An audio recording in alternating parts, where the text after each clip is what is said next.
السلام علیکم۔ آج کی اس ویڈیو میں ہم بات کرنے والے ہیں مضمون نگاری سیرت النبی صلی اللہ علیہ وآلہ وسلم۔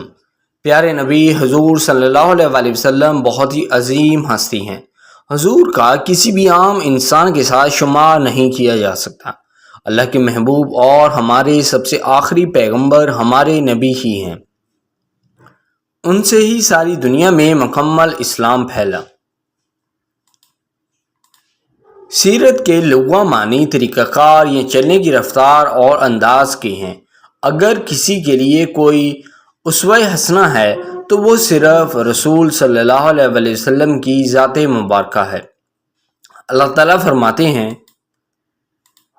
مسلمانوں تم کو اللہ کے رسول کی پیروی کرنی بہتر ہے، یعنی ہر اس شخص کو جسے اللہ سے ملنے اور روز قیامت کے آنے کی امید ہو اور وہ اللہ کا ذکر کثرت سے کرتا ہو۔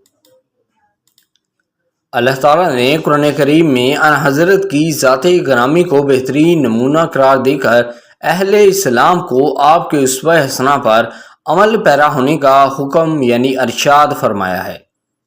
لہٰذا سیرت نبوی کو جانے بغیر ان حضرت کے اسوہ حسنہ پر عمل ممکن نہیں۔ رسول اللہ صلی اللہ علیہ وآلہ وسلم نے فرمایا، تم میں سے بہترین وہ ہے جس کی اخلاق اور کردار سب سے اچھی ہوں۔ یہ بات مشہور ہے کہ حضرت محمد صلی اللہ علیہ وآلہ وسلم حسن و اخلاق اور کردار کا بہترین نمونہ تھے۔ وہ نرم مزاج، ہمدرد اور معاشرے میں کسی بھی حیثیت کے باوجود ہر ایک کے لیے ہمیشہ مہربان تھے، حتیٰ کہ ان کے دشمن بھی ان کے کردار کی بہت زیادہ باتیں کرتے تھے۔ نبی اکرم صلی اللہ علیہ وآلہ وسلم کی شخصیت کا سب سے اہم پہلو ان کا بہترین کردار تھا۔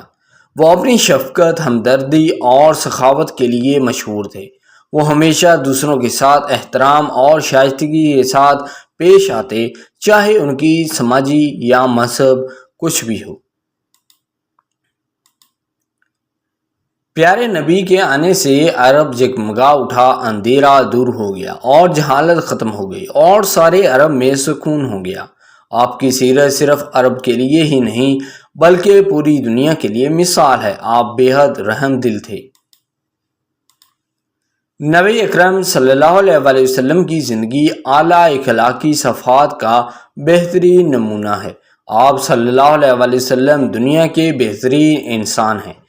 آپ صلی اللہ علیہ وآلہ وسلم نے زندگی بھر کبھی تکلف اور بناوٹ سے کام نہیں لیا، جو مل جاتا وہ زیبتاً فرما لیتے۔ نبی کریم صلی اللہ علیہ وآلہ وسلم امانت داری کا پیکر تھے، اس لیے کافر اور مشرک بھی آپ صلی اللہ علیہ وآلہ وسلم کو صادق اور امین کہہ کر پکارتے تھے۔ اب دنیا میں ہر بوڑھے، بچے، جانور سبھی سے محبت کرتے تھے۔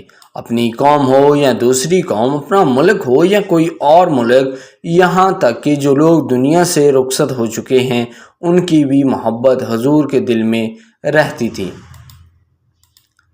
حضور اکرم صلی اللہ علیہ وآلہ وسلم نے ساری دنیا کو اسلام کے بارے میں محبت اور نرم مزاجی سے سمجھایا۔ اللہ تعالیٰ ایک ہے اور اللہ کو مانو، وہی دنیا کا مالک ہے، وہی زندہ کرنے والا اور وہی مارنے والا ہے۔